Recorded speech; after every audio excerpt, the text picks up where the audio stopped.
আসসালামু আলাইকুম। স্মল কিচেনের পক্ষ থেকে আপনাদের সবাইকে স্বাগত জানাচ্ছি। ঘরে থাকা মাত্র 5 পিস পাউরুটি দিয়ে দারুণ মজার একটি নাস্তা রেসিপি তৈরি করেছি।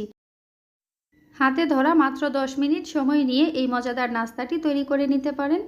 এইটা এত বেশি মজা যে মুখে দিলে একদম মাখনের মতো গলে যাবে। দেখতে যেমন লোভনীয় লাগছে, খেতেও অনেক বেশি মজার। কলিজা ঠান্ডা করার মতো একটি মালাই ব্রেড রেসিপি। এটা যদি আপনি একবার তৈরি করেন বাসায়, তাহলে তো বাসার সবাই নেক্সট টাইমও খেতে চাইবে। মুখে দেওয়া মাত্রই মিলিয়ে যাবে, এতটাই নরম আর সুস্বাদু। আমি এখানে মাত্র 5 পিস পাউরুটি নিয়েছি, একটু বাড়িয়ে নেবেন আবার যেন কাড়াকাড়ি না লেগে যায়।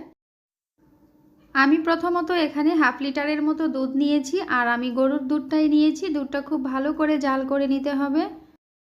দুধটা খুব ভালো করে বলক তুলে জাল করে নিয়েছি। খুবই অল্প পরিমাণে একটু লবণ দিয়ে দিলাম, সেই সাথে 2টি এলাচ মুখ ফাটিয়ে দিলাম, আর এখানে দিয়ে দিচ্ছি চিনি প্রায় 3 টেবিল চামচের মতো। আপনাদের পছন্দ অনুযায়ী চিনিটা কমিয়ে কিংবা বাড়িয়ে দিয়ে দিবেন। এরপর আরও কিছুক্ষণ একটু জাল করে নিয়েছি, আর দুধটা অনেকটাই ঘন হয়ে এসেছে। এর থেকে বেশি জাল করার দরকার নেই। আমি চুলাটা অফ করে দিচ্ছি এখন।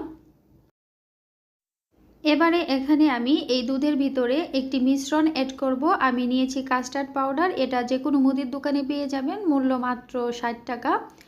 তো এখান থেকে আমি 2 চা চামচের মতো কাস্টার্ড পাউডার নিয়েছি, আর অল্প পরিমাণ একটু দুধ নিয়ে খুব ভালো করে মিশ্রণটা তৈরি করে আমি দিয়ে দিচ্ছি। অনবরত নেড়ে নিতে হবে, নয়তো তলানিতে লেগে যেতে পারে। একেবারে অল্প আঁচে কিছুক্ষণ নাড়তে নাড়তেই দেখবেন যে এটা ঘন হয়ে এসেছে। আর এর থেকে বেশি ঘন করার দরকার নেই, কারণ এটা ঠান্ডা হলে আরও একটু ঘন হয়ে যাবে। মালাইটা রেডি হয়েছে। এদিকে আমি 5 পিস পাউরুটি নিয়েছি, আর চাইলে পাউরুটির সাইডের অংশটা কেটে নিতে পারেন। এবারে আমি সরাসরি মালাইটা দিয়ে দিচ্ছি। তবে সবথেকে ভালো হয় প্রতি পিস পাউরুটি দেওয়ার পর একটু করে মালাই দেওয়া। ভিডিওটি এখন পর্যন্ত যারা যারা দেখছেন আপনাদের সবাইকে অসংখ্য ধন্যবাদ জানাচ্ছি। প্লিজ আমার চ্যানেলটি সাবস্ক্রাইব করবেন, লাইক কমেন্ট শেয়ার করবেন। এছাড়াও আমার চ্যানেলে আরও বিভিন্ন ধরনের রান্নার ভিডিও আছে, সেগুলো দেখে আসতে পারেন।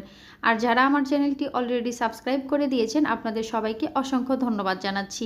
আমার আজকের এই ভিডিওটি কে কোথায় থেকে দেখছেন আমাকে কমেন্ট করে জানাতে পারেন। আর ভিডিওটি কেমন হলো সেটাও আমাকে কমেন্ট করে জানাবেন। তো দেখতেই পাচ্ছেন আমি সম্পূর্ণ মালাই এই পাউরুটির ভিতরে দিয়ে দিয়েছি। আর এটা চাইলে আপনারা একটু ঠান্ডা করেও খেতে পারেন ফ্রিজে রেখে। কিছু চীনাবাদাম কুচি আমি দিয়ে দিচ্ছি উপর থেকে ছড়িয়ে। আর আপনাদের পছন্দ অনুযায়ী যে কোনো বাদাম বা কিশমিশ দিয়ে আপনারা এটাকে সাজিয়ে নিতে পারেন। তবে এটা সম্পূর্ণই অপশনাল, আপনার পছন্দ হলে দিবেন, না হলে দিবেন না, কোনো অসুবিধা নেই। ঘরে থাকা মাত্র 5 পিস পাউরুটি দিয়ে বাসার সবার মন জয় করে নেওয়ার মতো একটি দারুণ মজার ডেজার্ট রেসিপি। আমার আজকের রেসিপিটি এই পর্যন্তই ছিল। এরকম সহজ সুন্দর অল্প উপকরণের রেসিপি দেখতে হলে আমার চ্যানেলটি সাবস্ক্রাইব করে দিতে পারেন এবং আমার চ্যানেলের বাকি ভিডিও দেখে আসতে পারেন। ভিডিওটি এই পর্যন্তই ছিল। দেখা হবে নতুন কোনো ভিডিওতে। সেই পর্যন্ত সবাই ভালো থাকবেন, সুস্থ থাকবেন। আল্লাহ হাফেজ। আসসালামু আলাইকুম।